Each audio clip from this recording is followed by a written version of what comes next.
Hey audio friends, this is CJ with Prodigy Creations, and today we're going to be looking at the PuigChild by Waves. This is an analog inspired compressor that is actually modeled after the famous and the coveted and rare Fairchild compressor. And this was a compressor that was made in the 1950s, I believe, and it is considered a holy grail of compressors because it is super rare, very hard to come by, and even if you can come upon them, they are very, very expensive because they're so coveted. And so what Waves did was they partnered with a producer named Jack Joseph Puig, who has worked with artists such as U2, Rolling Stones, and Lady Gaga. And he has one of these compressors in his studio, and so Waves partnered with him hand in hand to model this plugin after one of his Fairchild compressors. As I said before, this compressor has been around since the 50s, so it's definitely got some history. And just to kind of paint a picture as to what this compressor has been used on in previous records, we have Rehab by Amy Winehouse, we have Hello by Adele, and pretty much all of the Beatles records dating back to A Hard Day's Night. So that's just a few of examples of what this compressor has been used on. And so yeah, we're going to dive into the PuigChild by Waves today, give a little bit of overview on it.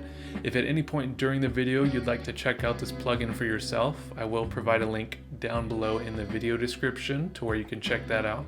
The first thing I want to mention about this plugin actually is that technically when you buy it, you get two for the price of one, because you get the PuigChild 660, which is for mono recordings, like for vocals, but it also comes with a 670, which is the stereo version of the plugin. And so I used the 670 for a drum loop that I got going on here. So before we hear the compressor in action, let me just show you this drum loop that I've got pulled up.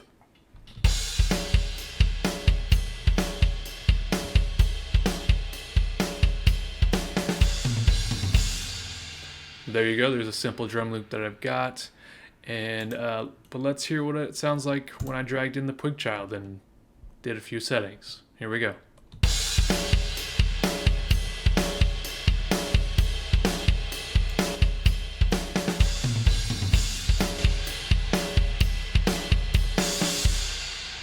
So there you go. As you can tell, with the PuigChild engaged, definitely adds more aggression and more character, and the tone of the drums even changes. Let's listen to it one more time, and you'll notice it.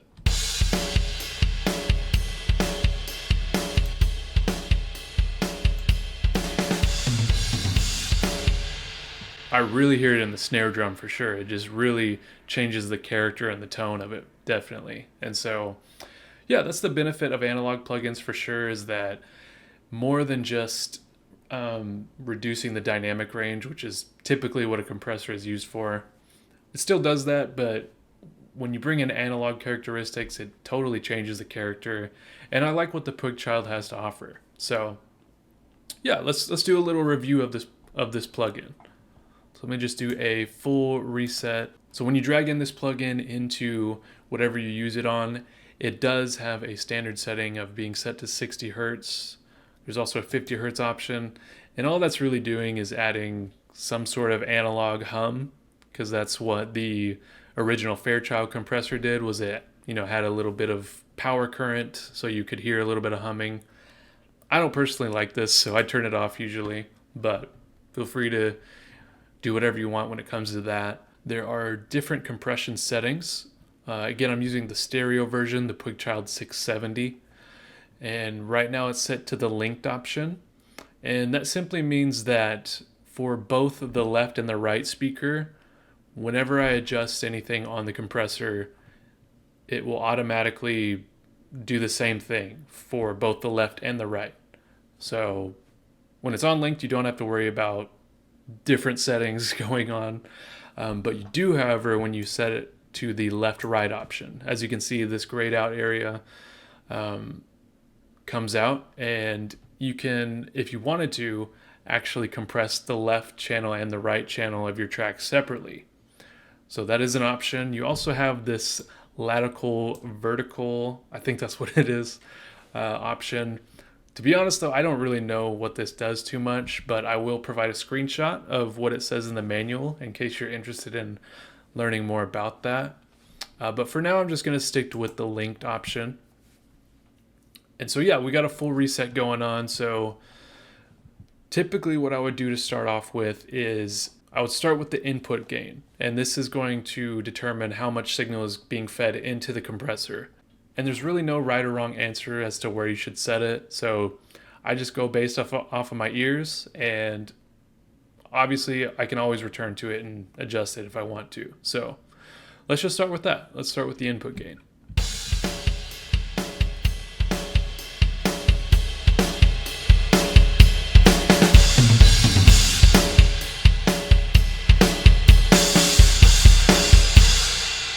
Okay, I like how that's sounding so far. So then the next step we would go to would be the threshold. And this is simply stating at what volume level do you want the compressor to start engaging or to start slamming down audio. And if it's a normal compressor in your DAW, in fact, let me just drag in one.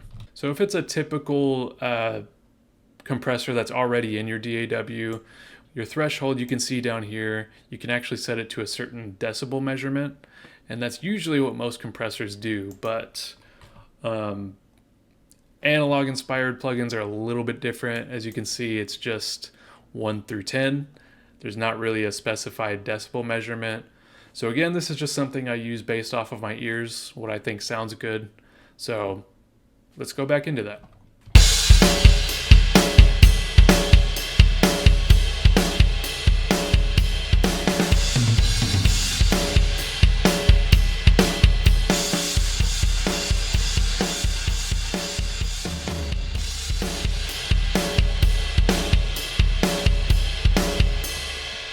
I like where it's sounding at 2, so I'll leave it there. And then from here, we're going to go to our time constant. And if you notice, there's not any attack or release knobs on here. And that is because the time constant actually substitutes for both of those. It's got 6 positions that you can go through, and they are all fixed attack and release settings. And pretty much the attack stays the same on all of these. There is slight differences, but all of them have a really, really fast attack time. So it's more so the release time that you want to look out for when you're going through these different options. So essentially 1 is going to be the fastest release time. So it'll reset your meter back to 0 the quickest. So here's what that looks like. As you can see, it pretty much goes back to 0 almost immediately. But if I drag it to 6, it does this. You see how slowly it's setting back to 0. So just want to keep that in mind. You might not want that.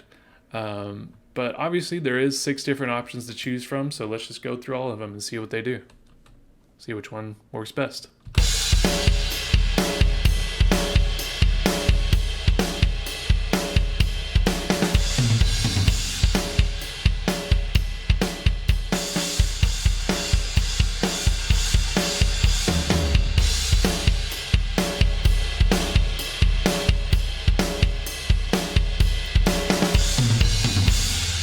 I liked 1 the best. I like the fast reset time personally, so I'm going to stick with that. And then the final thing on here is going to be your output gain, and that's simply going to be used to level match what your original signal was before you added the PuigChild. So if you needed to use this to either increase the volume or decrease it based on where it was, you can do that here. And you can simply do that by disengaging the PuigChild and reading the meter on your DAW, seeing where it hit, and try to ballpark it, try to get it to the same place. So let's do that now. So we hit at around 580 at the highest. I can take it down maybe a little bit. See what this does. Maybe a little bit more. How's that?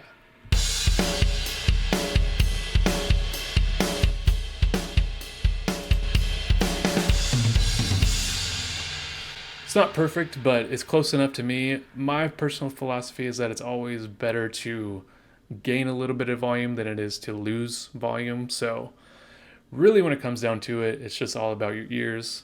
It doesn't have to be picture perfect. And maybe there's some people out there that would disagree with me, and that's okay. Personally, I don't think it's that big a deal if it's not picture perfect. So, but there you have it, friends. That's pretty much the essentials of this plugin.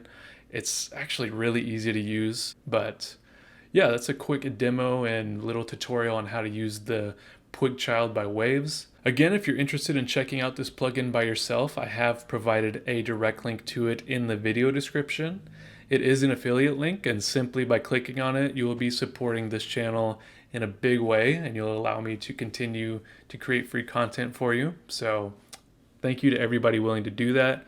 Thank you to everybody watching this video today. I appreciate your time, and I hope I was of service to you. Give this video a like if you enjoyed it, and if you want to be a part of my audio fam, go ahead and hit that subscribe button. I'd love to have you around more often.